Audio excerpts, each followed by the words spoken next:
faire une cascade ici, qui va s'ouvrir comme ça. C'est pas la cascade automatique où on tire sur une tirette, hein. C'est la cascade où il faut tourner les pages. Plus solide, beaucoup plus solide. Donc 6 fois ça. Pour tenir notre cascade fermée, on va être obligé de faire une petite fermeture qui va se mettre comme ceci. On mettra une petite carte dessus pour faire joli. Et la spécialiste des ronds est revenue. On va couper nos 4 petits ronds. Ceux-là, je les ai fait plus petits que les autres, hein. Ça, c'est que des... L'autre, ils font 3 cm et demi. Et ceux-là, ils font 2 cm et demi. C'est la perforatrice au-dessous. Oh, il y a une dame dans les commentaires qui m'a marqué: il va falloir que j'achète une perforatrice ronde. Oui. Parce que c'est vrai que je les utilise beaucoup, moi, dans mes fermetures, parce que malheureusement, je n'ai pas des mains. Et donc, il faut que je trouve des systèmes de fermeture pour pouvoir tenir nos pages. Et c'est vrai que ce système ficelle, rond, etc., je l'utilise un peu à toutes les sauces. Alors, celles qui n'aiment pas, mettez des aimants, hein. Je peux comprendre qu'on n'aime pas, je peux comprendre que ce soit fastidieux. On met un aimant, c'est plus vite fait. Si vous en avez, tant mieux pour vous, utilisez-les. Ne les laissez pas dans une boîte. Maintenant, c'est vrai que, oui, moi je mets des petits ronds partout, je suis désolée, c'est comme ça, ça m'a fait beaucoup rire parce que c'est vrai que je me suis aperçue que j'en mettais beaucoup. Alors, donc, on va mettre notre attache ici en bas. Et là, on n'en met qu'un de rond, hein? On n'en fait qu'un. Donc, vous en coupez que 4. Moi, je ne sais pas combien il y en a là, mais il faut en couper que 4, hein. Moi, j'ai des réserves là parce que j'en coupe beaucoup, mais on en coupe 4 comme d'habitude, hein. On va les coller ensemble. Pour le mettre ici en haut. Parce qu'après, quand notre cascade sera fermée, vous imaginez l'épaisseur entre le carton, enfin la cartonnette là, le papier fantaisie, le papier vanille, plus les photos. Imaginez l'ouverture, c'est très dur à laisser fermer. Donc, soit votre aimant est très fort, soit vous faites comme moi, système D, dans mes petits ronds. Donc ici, cette petite languette, on va y mettre une ficelle qui va après être entourée autour du petit rond et ça nous maintiendra le tout fermé. Donc tout ça, vous allez le préparer, je ne vous ai pas expliqué ça. Vous allez le préparer parce que quand on fera le montage, ça serait bien de le faire en direct avec vous parce que comme ça, vous allez bien comprendre. La cascade, c'est un peu difficile à monter, il faut être bien attentif. Alors, pour cette partie-là qui sera sur le bas et repliée comme ceci sur le dessous, hein, on va couper. Alors, toujours pareil, comme les tags qu'on a fait tout à l'heure, je les coupe en double pour que ce soit bien solide, puisque c'est une partie sur laquelle on va tirer avec la ficelle. Donc, il faut que ça soit bien résistant. Alors là, j'ai coupé un morceau de 11 cm sur 3 cm et je l'ai plié à 2 cm. Donc, on va les coller ensemble comme ceci pour que ce soit plus solide. On va le mettre ici. Et par-dessus, on fera une décoration parce que je reconnais que c'est pas très très joli. Donc, ça nous permet justement de se casser la tête pour faire une petite déco.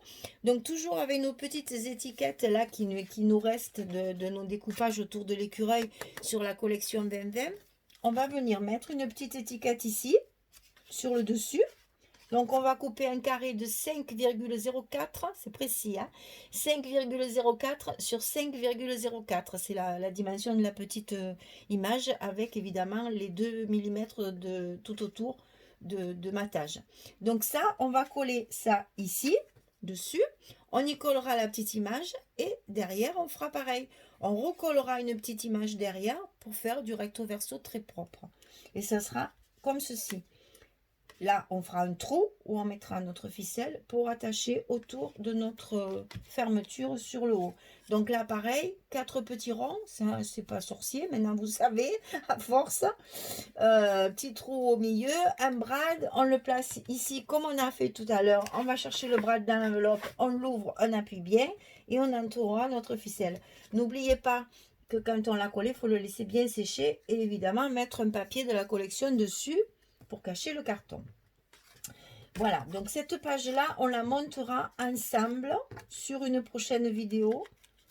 Je veux vous expliquer la cascade plus en détail et qu'on ait le temps. Parce que là, quand mes vidéos font plus de 20 minutes, pour les télécharger, on va coller. Alors, on a déjà collé ceci. Hein, on a fait la numéro 3. Donc ça, c'est la page numéro 3 sur le bloc numéro 2. Je vais coller tous les papiers hors caméra et on va se retrouver après. À tout de suite. Voilà, j'ai fini de recouvrir le bloc numéro 1, parce qu'il faudrait peut-être aussi recouvrir celui-là avant le 3 quand même. Donc j'ai fait la page numéro 2. Donc voilà, j'ai recouvert comme ça, vous voyez les papiers au fur et à mesure. Donc là, j'ai recouvert avec du bleu parce que ma page numéro 3, il y aura les poissons dessus, donc il pourra sortir. J'ai passé ma petite ficelle à l'intérieur de notre petit tag fermeture pour pouvoir ouvrir nos portes. Ici, nous avons nos deux petites cartes recto verso pour mettre nos photos. Voilà, comme ceci. Là, il y a les 4 tags comme ceci. Et le 4e, je l'ai gardé pour vous montrer comment je fais pour faire mes petits nœuds là. Donc moi je fais du crochet aussi, donc j'ai des crochets très très fins.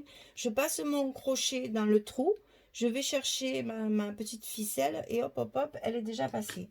Ça c'est une astuce plus rapide. Voilà, ça fait un nœud coulant en fait.